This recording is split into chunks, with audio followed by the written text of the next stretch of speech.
Siempre es un privilegio y una oportunidad única de parte del Señor poder compartir su palabra por el Espíritu Santo, para que la vida de Cristo, la vida que está en la palabra, toque nuestros corazones, toque nuestros espíritus, nos aliente y nos lleve hacia adelante en el propósito que Dios tiene para cada uno y también el propósito que Él tiene como cuerpo de Cristo, la iglesia.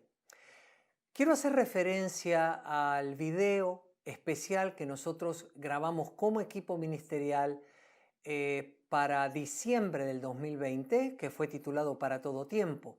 Ese video, el objetivo del mismo fue una guía práctica para la vida cotidiana. Dentro de los puntos de ese video, uno de ellos fue hablar resumidamente sobre la Cena del Señor. Pero tenemos que entender que debido a que la Cena del Señor es tan central, es tan importante en la vida de la iglesia, es necesario desarrollarla con mayor amplitud y entender en mayor profundidad lo que el Señor nos ha entregado a través de ella, porque eso es para nuestro bien, para nuestro beneficio, para que la redención de Cristo se haga patente y efectiva continuamente en nuestras vidas como iglesia del Señor.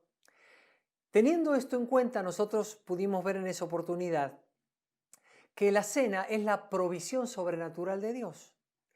Y esa provisión hace que Dios nos alimente espiritualmente a través de ella. Y vamos a ampliar esta idea un poquito más adelante. Desde hace un tiempo y unos años, esta verdad de la cena me fue revelada y comencé cada vez a tener mayor entendimiento y revelación, y a medida que lo hice yo fui llevando esta palabra junto con mi esposa a todas las iglesias en las que estábamos ministrando bajo la autoridad del ministerio. Sin embargo, cuando llegó el tiempo de la pandemia y ya los viajes se detuvieron, no tuvimos la oportunidad de compartirlo con todas, y esto es tan importante, tan fundamental, es un pilar tan importante de la iglesia, que es necesario que hoy este video lo dediquemos a desarrollar en profundidad la cena. Vamos a empezar con algo que tiene que ver con el Antiguo Testamento y que tiene que ver con la sangre, para que podamos entender luego la conexión con la sangre de Cristo. Vamos a ir a Génesis capítulo 9, versículo 4. Así le dijo Dios a Noé: pero la carne con su vida, que es su sangre, no la comerán. Otro pasaje bíblico está en Levítico 17, desde el verso 10 al 14, y ese pasaje dice así: si algún israelita o extranjero que viva entre ustedes come sangre, yo me pondré en contra de él y lo eliminaré de su pueblo. Y es que la vida de todo ser está en la sangre. Yo les he dado a ustedes la sangre para que sobre el altar se haga expiación por ustedes. Por medio de la sangre misma se hace expiación por ustedes. Por lo tanto, digo ahora a los hijos de Israel: ninguno de ustedes, ni ningún extranjero que viva entre ustedes, comerá sangre. Todo israelita y todo extranjero que viva entre ustedes, que case algún animal o ave que se pueda comer, deberá derramar su sangre y cubrirla con tierra. La sangre es la vida de todo ser vivo. Por tanto, digo a los hijos de Israel: no coman la sangre de ningún ser vivo, porque la sangre es la vida de todo ser vivo. Todo el que la coma será eliminado. Tercer pasaje de la Escritura. Deuteronomio capítulo 12, del 23 al 25, que dice: pero asegúrate de no comer la sangre, porque la sangre es la vida. No debes comer la vida con la carne. En lugar de comerla, derrámala en la tierra como si fuera agua. No comas la sangre, para que te vaya bien a ti y a tu descendencia, pues estarás haciendo lo recto ante los ojos del Señor. En todos estos pasajes, incluido aún el que menciona Noé, y hay otros pasajes más como Levítico 7, 26, 27 que no mencionamos, el Señor ordenó no comer la sangre de ningún animal. Hay dos razones importantes para esta orden. La primera, dijo: porque la vida de la carne en la sangre está. ¿Y qué pasa entonces? Que al beberla estamos tomando la vida de ese animal, y como la vida pertenece solamente a Dios, no tenemos derecho a tomar la vida de ningún animal, de ninguna persona. Segundo, el Señor reservó la sangre de los animales sacrificados, dice la Escritura, para lo que se llama propiciación o expiación. Es decir, esa sangre de los sacrificios era puesta sobre el altar para que los israelitas sean purificados de sus pecados sean cubiertos, como dice la Escritura. Por eso el pueblo también, cuando iba a comer algún animal, debía derramar la sangre en la tierra como si fuera agua para que les vaya bien a ellos y a su descendencia. Estas órdenes que estamos viendo en la palabra tienen que ver con el Antiguo Testamento, pero ahora quiero que vayamos también a un pasaje del Nuevo Testamento, en realidad a dos. Los dos están en Hechos 15. El primero es Hechos 15:20 que dice: más bien, debemos escribirles que se abstengan de lo contaminado por los ídolos, de la inmoralidad sexual, de la carne de animales estrangulados y de sangre. Vamos a Hechos 15, 28, 29.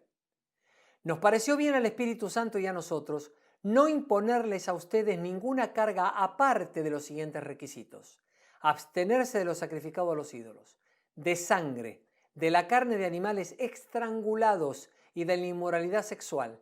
Bien harán ustedes si evitan estas cosas con nuestros mejores deseos. En estos versículos del Nuevo Testamento, por el Espíritu Santo, los apóstoles ordenaban a los creyentes gentiles lo mismo que ordenó Dios en el Antiguo Testamento: no comer sangre, ni tampoco a ningún animal que haya sido estrangulado. ¿Por qué motivo? Porque la sangre del animal quedó dentro del animal, por lo tanto también estaríamos comiendo su sangre. Entonces, vemos que además de estar comiendo la sangre o tomando la sangre, que era algo que Dios prohibía en todo tiempo, al hacerlo también vemos que íbamos a comer las toxinas del animal, las toxinas que están en su sangre. Y esto podemos ver que significa algo bien importante. La prohibición de Dios de no comer carne con sangre está antes de la ley con Noé, está durante la ley en Levítico y Deuteronomio, y está en la gracia con los apóstoles.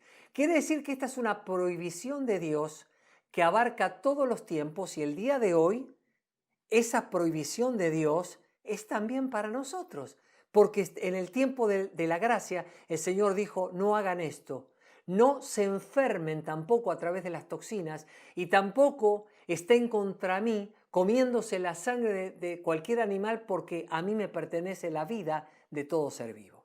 Entonces, es notable que esta prohibición de Dios vaya en acuerdo con una orden que en los Estados Unidos se debe seguir al pie de la letra, y es que los restaurantes en Estados Unidos están obligados por ley a colocar la leyenda que le voy a leer ahora y que parecería extraordinaria porque tiene que ver con lo que Dios ordenó.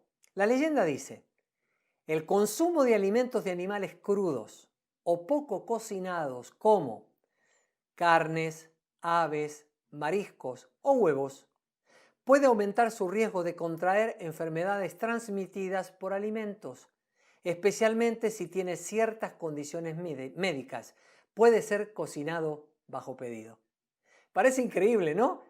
Que unas empresas como restaurantes, que lo único que les importa es hacer dinero, también ellos por ley están teniendo que obedecer la ley espiritual de Dios, del hecho de decir: si va a comer carne, cómala cocida, pero no con su sangre. Entonces es evidente que este hecho de no comer carne con su sangre es un principio divino que Dios ha colocado para honrarlo a Él, pero también para no enfermar. Ahora bien, cuando nosotros entendemos las palabras de Jesús, vamos a ver que Jesús enseñó algo en uno de los evangelios que no solo pareciera ser opuesto a lo que acabamos de ver, sino que encima el Señor lo aplicó a comer su propia carne y su propia sangre. Y agregó además que para poder tener vida eterna es necesario comer su carne y beber su sangre. Por supuesto, los judíos que en ese momento estaban oyendo las palabras de Jesús se escandalizaron y se preguntaban: pero a ver, esto es una locura, ¿de qué manera Él puede darnos a comer su carne o a beber su sangre? Vamos a ver esto en el relato de Juan capítulo 6, de los versículos 53 a 59, que dicen así: ciertamente les aseguro, afirmó Jesús, que si no comen la carne del Hijo del Hombre ni beben su sangre, no tienen realmente vida. El que come mi carne y bebe mi sangre tiene vida eterna, y yo lo resucitaré en el día final. Porque mi carne es verdadera comida y mi sangre es verdadera bebida. El que come mi carne y bebe mi sangre permanece en mí y yo en él. Así como me envió el Padre viviente y yo vivo por el Padre, también el que me come de mí vivirá por mí. Este es el pan que bajó del cielo. Los antepasados de ustedes comieron maná y murieron. Pero el que come de este pan vivirá para siempre. Todo esto lo dijo Jesús mientras enseñaba en la sinagoga de Capernaum. Estas son palabras impresionantes, difíciles de digerir, porque son muy profundas, espiritualmente muy profundas, y como siempre, la palabra de Dios que requiere la revelación precisa y preciosa del Espíritu Santo para comprenderlas. Ahora, nosotros vamos a ver estas palabras directamente en conexión con el tema de la cena del Señor. Y ahora vamos a entrar más de lleno a los pasajes que tienen que ver con la cena del Señor.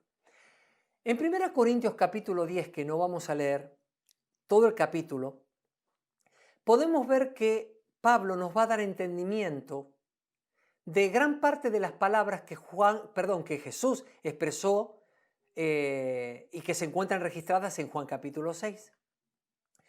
En 1 Corintios 10 el apóstol Pablo puso de ejemplo la idolatría de Israel. Menciona del versículo 1 al 13 una cantidad de pecados que Israel en el desierto había cometido y todo los encerró con la palabra idolatría. A partir del verso 14, después de decir que huyamos a nosotros, la iglesia, de la idolatría, inmediatamente comienza a hablar de la cena del Señor. ¿Por qué? Porque dice que no hagamos como hizo Israel para que tengamos la bendición de participar de dos cosas, de la sangre y el cuerpo de Cristo. Esto está de los versículos 14 al 21. Es más, en los versículos 3 y 4 de 1 Corintios 10 menciona que Dios mismo fue quien le dio a Israel en el desierto su provisión natural. ¿A través de qué se la dio? Se la dio a través del maná y se la dio también a través del agua que salía de la roca. Esa roca que los acompañaba dice que era Cristo. Y ahora vamos a entender esta mención de darle comida a Israel en ese tiempo con la iglesia hoy. Vamos a poder conectar estas realidades en una profundidad espiritual y entender esa roca que era Cristo. Vamos a otro pasaje que está en 1 Corintios capítulo 10, pero voy a leer versículo 16 al versículo 18. Dice, ciertamente, beber de la copa de bendición por la que damos gracias, ¿no es compartir la sangre de Cristo? Y comer del pan que partimos, ¿no es compartir el cuerpo de Cristo? Existe un solo pan y nosotros somos muchos. Eso significa que cuando todos comemos y compartimos ese pan, formamos un solo cuerpo. Fíjense en lo que ocurre cuando el pueblo de Israel ofrece sacrificios. Cuando comen la carne sacrificada en el altar, ¿acaso no la están compartiendo con Dios? Qué pasaje extraordinario y además pasaje muy, muy claro, muy descriptivo. Aquí Pablo mostró claramente lo que Jesús dijo, porque dice que al participar de la cena estamos bebiendo todos de una copa y todos de un pan. Con eso mostramos que somos el cuerpo de Cristo. ¿Y qué ocurre con ese cuerpo de Cristo? Está diciendo que es alimentado con una sola comida, que es la carne de Cristo, y con una sola bebida, que es la sangre de Cristo.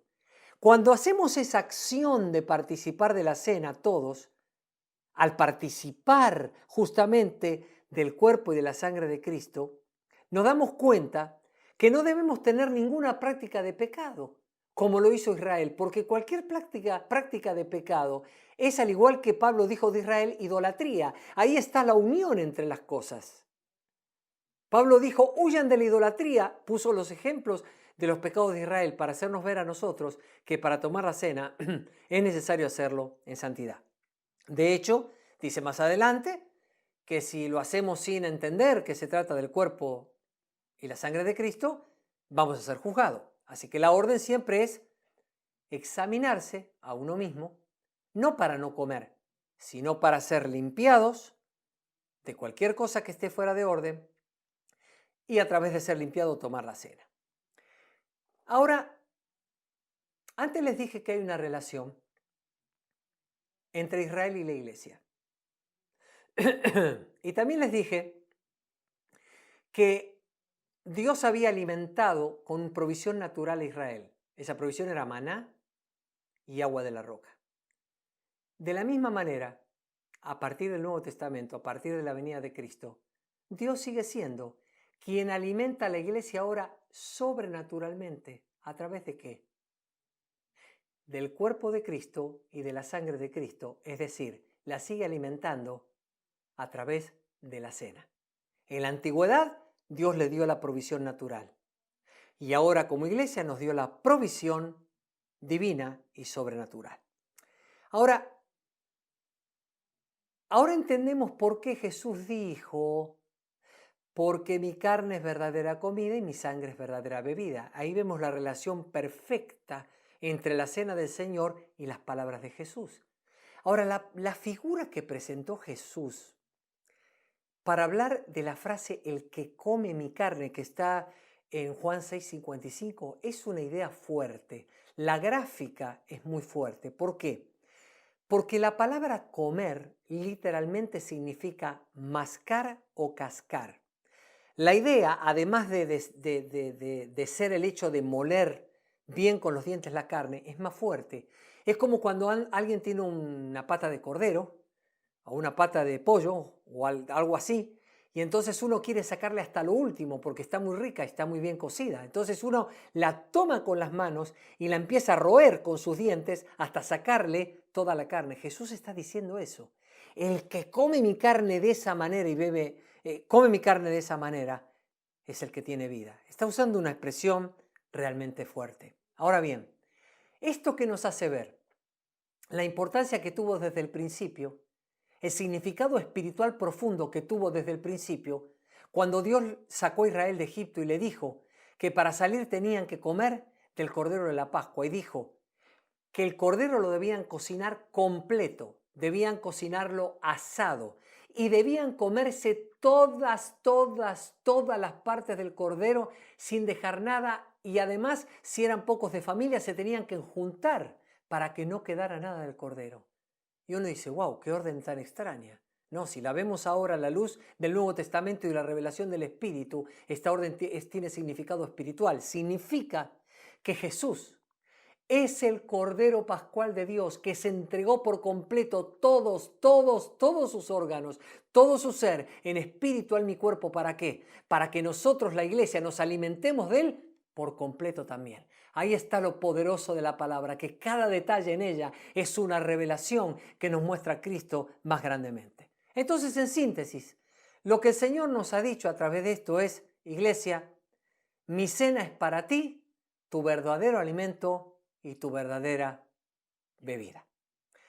Si está claro hasta aquí, vamos a avanzar para entender algo que todos sabemos. La cena es obvio que la instituyó el mismo Jesús y lo hizo en la última cena de Pascua que tuvo con sus apóstoles antes de ser crucificado. Pero en ella estableció un principio fundamental e irreemplazable, que es hacerlo en memoria de Él. Y esto lo enfatizó el Señor 2 veces. Hemos hablado antes que el hecho de hablar de memoria no significa un recordatorio. Significa, en primer lugar, que la cena la celebramos solamente y exclusivamente para el Señor, en honor y agradecimiento a Él por todo lo que estuvo dispuesto a sufrir por nosotros. Y también vimos que la palabra memoria aquí no es hacer, vuelvo a repetir, un recordatorio. La idea es traer la escena al presente, es decir, al participar de la cena, en el momento que partimos el pan, tomamos la copa, estamos trayendo a Jesús a nuestro presente y su sufrimiento a nuestro presente, como si todo estuviera sucediendo ante nuestros ojos. De manera entonces que a través de la cena, déjeme decirlo así, se hace efectiva en ese momento la redención y podemos comer y beber de sus beneficios, además de que así lo valoramos a Él y el sufrimiento que tuvo por nosotros. Vamos a ir a otro pasaje más de la Escritura.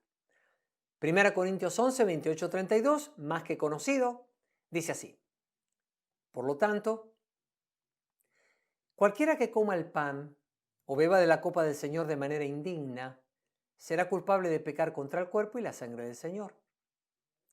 Así que cada uno debe examinarse a sí mismo antes de comer el pan y beber de la copa. Porque el que come y bebe sin discernir el cuerpo, come y bebe su propia condena. Por eso hay entre ustedes muchos débiles y enfermos, e incluso varios han muerto. Si nos examináramos a nosotros mismos, no se nos juzgaría, pero si nos juzga el Señor, nos disciplina para que no seamos condenados con el mundo.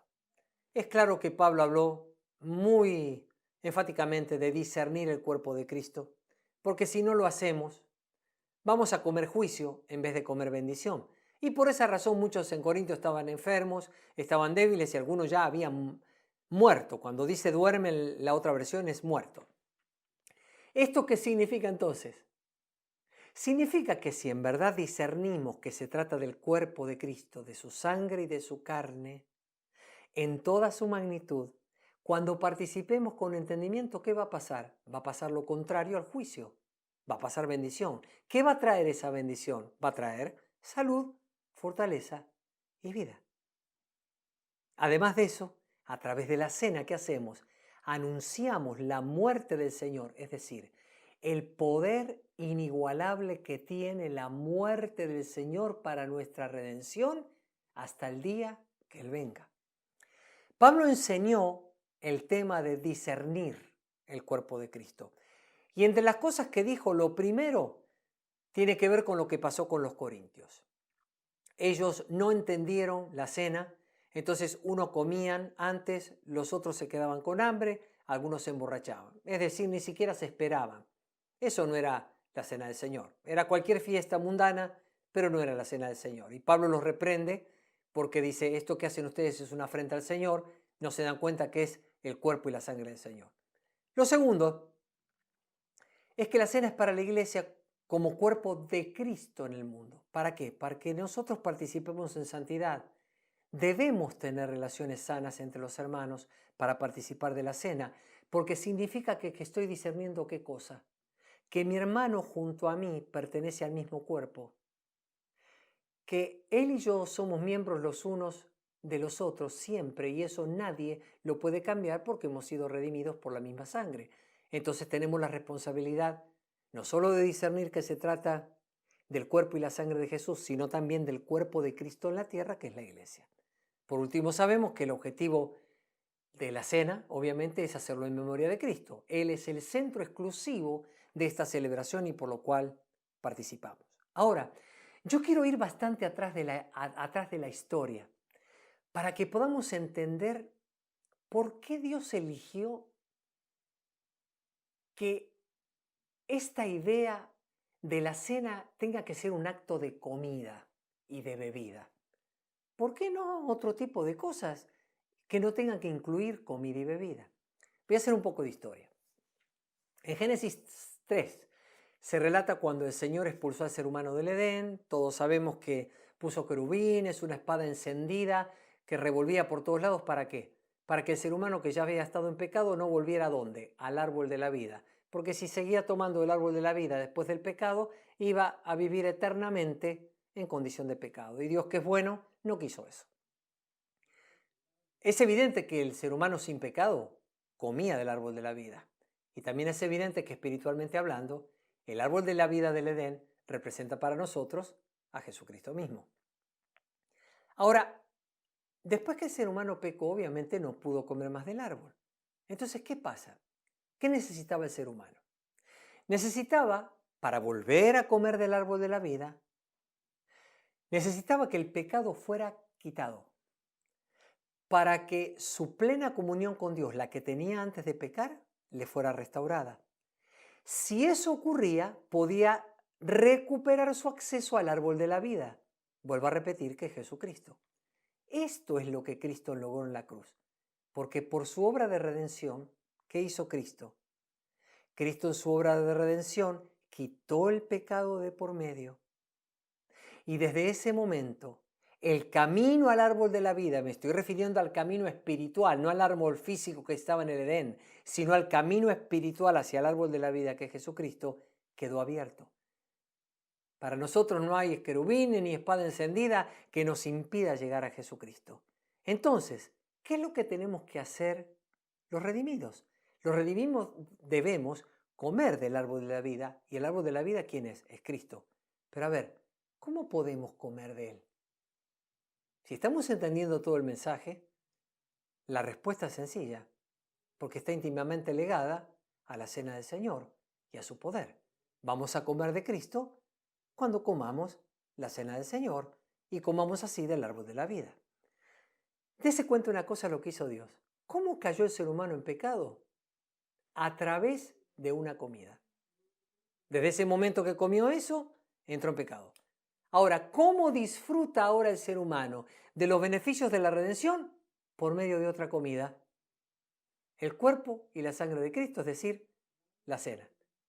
En el ámbito natural, antes de la entrada del pecado, Adán y Eva tenían que realizar una acción. Debían ir a ese árbol, no sé cuántas veces irían, pero iban y tomaban del fruto y comerlo. De igual modo, ¿qué instauró el Señor? Que nosotros también tuviéramos una acción natural que influyera en todo, en lo espiritual y en lo natural. ¿Qué es? Tomar del pan, comer del pan, tomar del vino y así beber del fruto del árbol de la vida que es Jesucristo.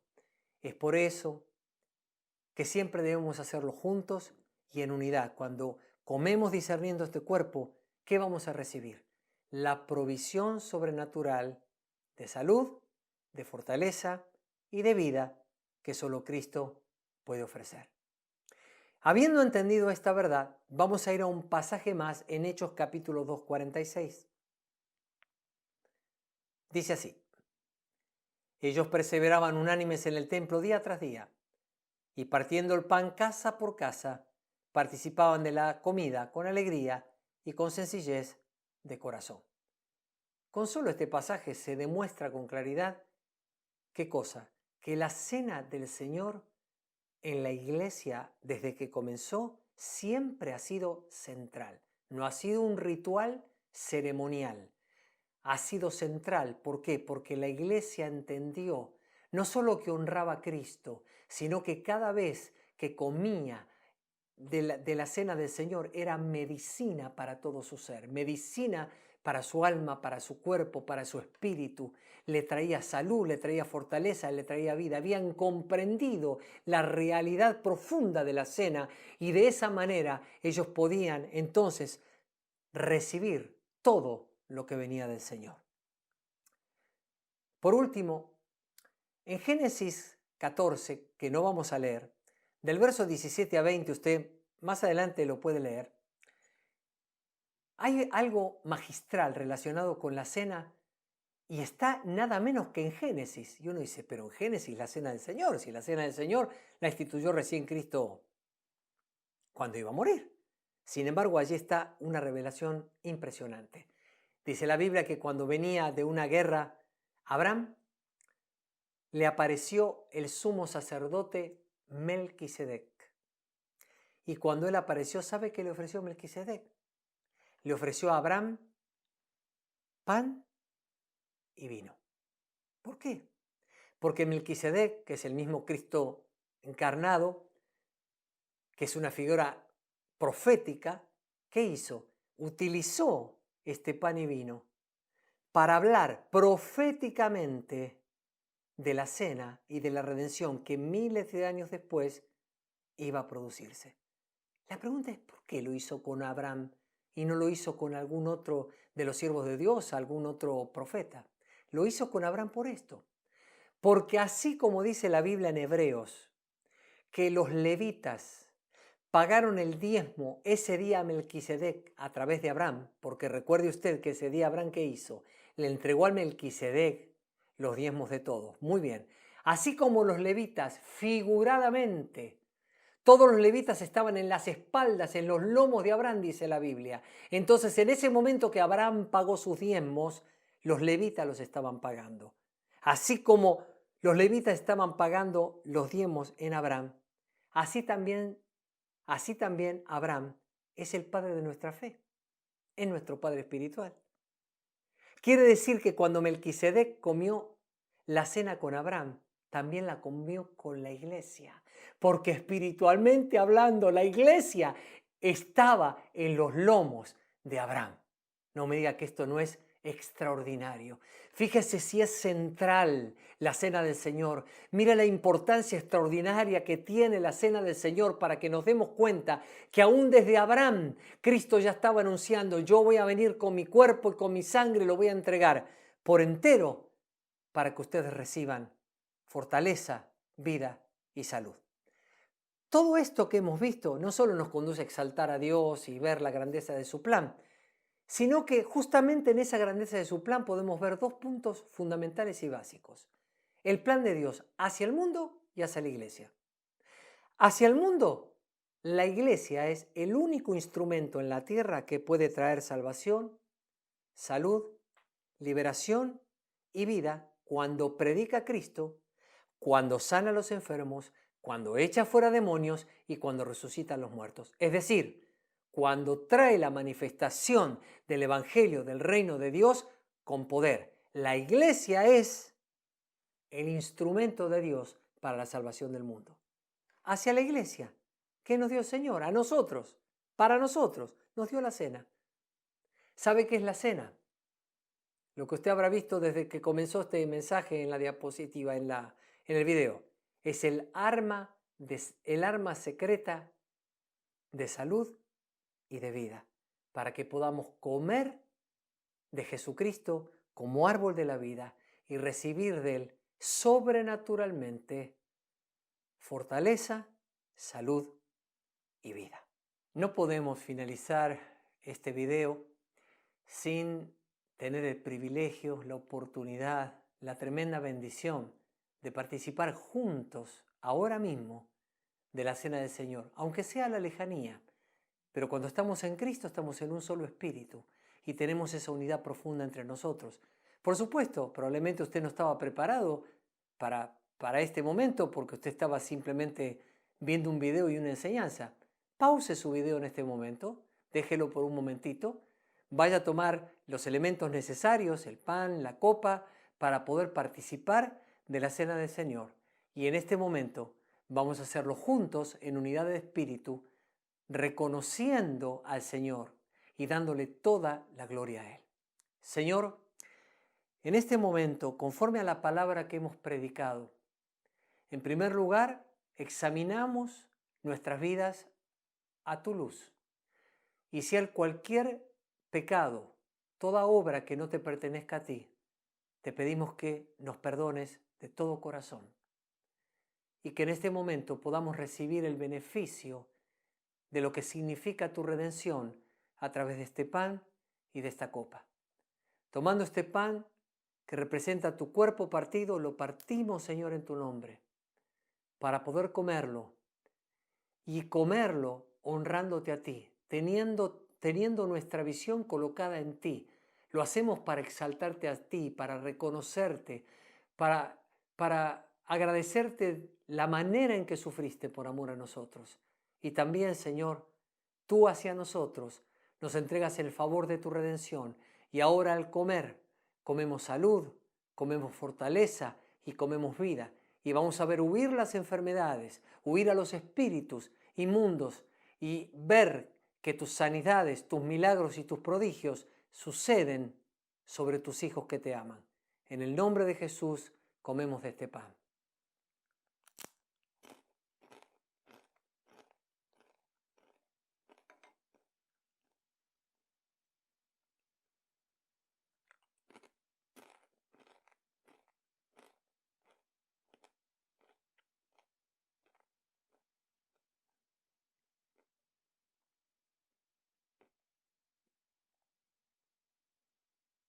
Te alabamos, Señor, por esta oportunidad.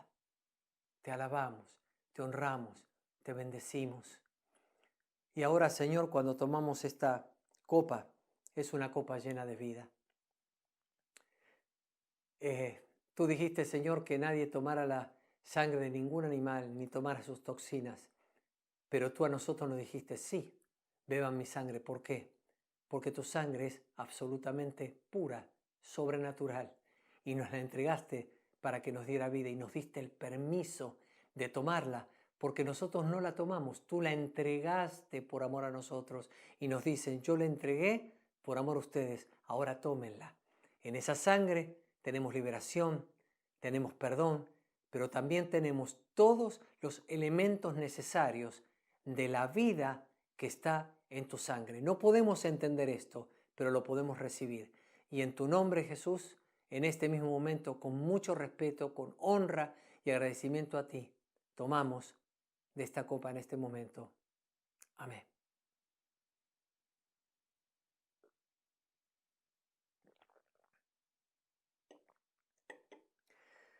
Señor, al llegar al final de esta poderosa enseñanza, no tenemos más que palabras de alabanza y de adoración a ti. Es tan grande lo que has hecho por nosotros. Es tan grande lo que tú has pensado para cada uno de nosotros, Señor, que es imposible que entre en una mente humana. Pero nuestro espíritu lo ha recibido. Y ahora mismo todos esos beneficios de la redención los hemos comido y los hemos tomado. Y se verán en nuestras vidas una y otra vez. Que de esta misma manera como lo hicimos hoy, muchas veces, en casa, todos los días, cuando realmente así lo veamos en ti, podamos participar de esta cena, Señor, y siempre estemos honrándote y recibiendo la vida que viene de ti. En el nombre de Jesús oramos, agradecidos por tu revelación.